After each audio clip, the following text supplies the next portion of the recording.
I'm Sierra, and it's good to be back this week to give you another update on my dreadlocks. For those of you that may be new to my channel, I have 8 newly installed dreadlocks that I did about a month ago using the twist and rip method, and I have 10 more mature dreadlocks that are already over a year old. And so today I'm going to be doing a little bit of a comparison between the two, and I'm glad you've decided to join me.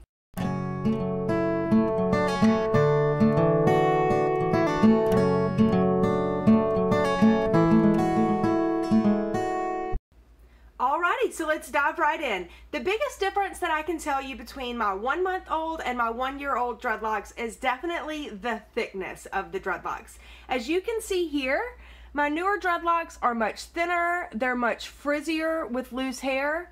Let's see if I can get you to see some of this. So there's just a ton of loose hair coming out. I've even maintained these a little bit and they still have all this loose hair coming out. So that's pretty indicative of having baby dreadlocks.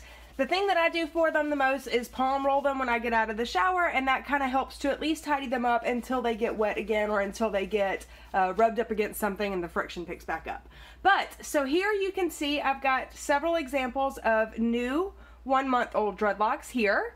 Some are getting fluffier in places than others, but in comparison to my more mature dreadlocks up underneath, these are the thickness of my more mature dreadlocks. Let's actually pull these babies around this way. But these are, that's loose hair. These are my more mature dreadlocks. These are over a year old. I installed them using the twist and rip method. I have maintained them myself. I palm roll them when I get out of the shower. I have never let anyone other than myself and my husband maintain them. This guy's got a funny little zigzag down here on the end that just has not ever straightened back out.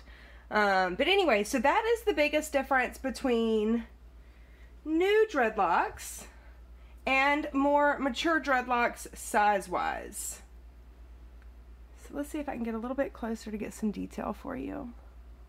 So these are going to be the new 1-month-old dreadlocks, and these are my more mature dreadlocks that are already a year old. You can see they've got less frizz on them. There's definitely a lot more thickness with the more mature dreadlocks than with the new baby dreadlocks up here. I mean, the frizz is just something serious with these new babies. But as they get older and as they get more mature, you can see that that frizz really starts to calm down. There's really not nearly as much coming out from the mature dreadlock. So over time, the fuzzy and the frizzy does kind of fix itself as they mature. Alright, I also want to flip around and show you what my whole head of dreadlocks looks like. So let's get that done too.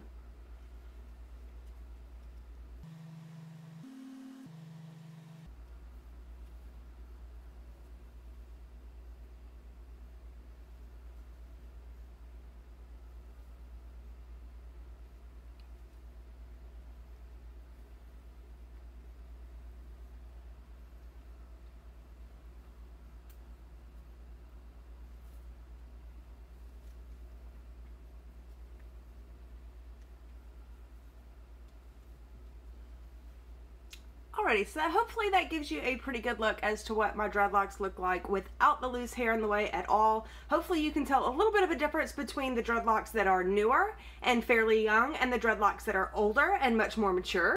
But now that I've shown you guys that, I would like to kind of show you how some of the new babies are progressing in detail. Now granted, at 8-month-old, you're really not going to see a whole lot of signs of maturing dreadlocks. But I do have a couple that are doing a great job of maintaining the root rub base that I have started for it. With this guy, you can see he's got a nice fluffy spot developing. Am I close to being able to show you guys that? He's got a nice fluffy spot developing here at the base and even down through the thickness a little bit. It's not quite as tight of a string of knots down here through the base, and overall we're starting to get some thickness a little bit, a very, very little bit at the bases.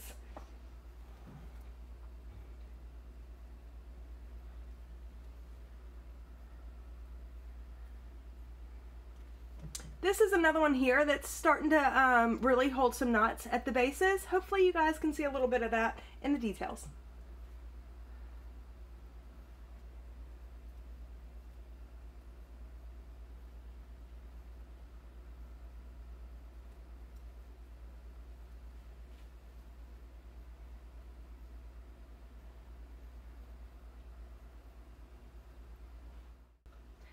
Alrighty, so like I said, you're really not going to see a lot of signs of maturing dreadlocks in the first month. I have started to see some very slight signs of thickening here at the very bases, but I've also been encouraging that with root rubbing and maintenance about once a week or so at the very early stages here. I do feel like a little bit of latch hook crochet work into your dreadlocks to pull in some of these loose frizzy hairs that have some length. You know, some of these get pretty long, you know, and if you can latch these into the dreadlock, you're technically helping to encourage knots inside the dreadlock. And I think that that would help over time speed up the process. So I'm slowly encouraging mine with those methods. I do have videos on those, so feel free to go check those out in my channel if you want a few more details on that. While we're talking about maintaining dreadlocks, it is important to note that at first, it can seem like dreadlocks need a lot of TLC and a lot of maintaining to have them look very nice and tidy. But the good news is, if you put in that work in the beginning, like I mentioned, I do think it helps your dreadlocks mature a little bit faster. And the faster your dreadlocks mature, then the less of that maintenance that you need over time. My year-old dreadlocks really are just wash and go at this point. I do palm roll them some when I get out of the shower, and I do occasionally put some aloe gel on them to help keep them moisturized, or even some essential oils like tea tree oil to keep, you know, the antibacterial properties of that working well with my scalp and in my hair. But aside from that, my mature dreadlocks really don't need much care these days. And so for me, I feel like I have been doing maintenance on my hair ever since I started. But if you install all of your dreadlocks at once, it will be like a one phase and done sort of thing. If you take it in stages like me, where you install a few dreadlocks, wait a little while, install a few more dreadlocks, then yes, you will likely feel like you're doing a lot of maintenance on your hair. In the end, I do think it's all worth it. Is it absolutely necessary? Absolutely not. That's the glory of dreadlocks. The more you put into them, the more you'll get out of them, but the option to just let them run free on their own is absolutely there.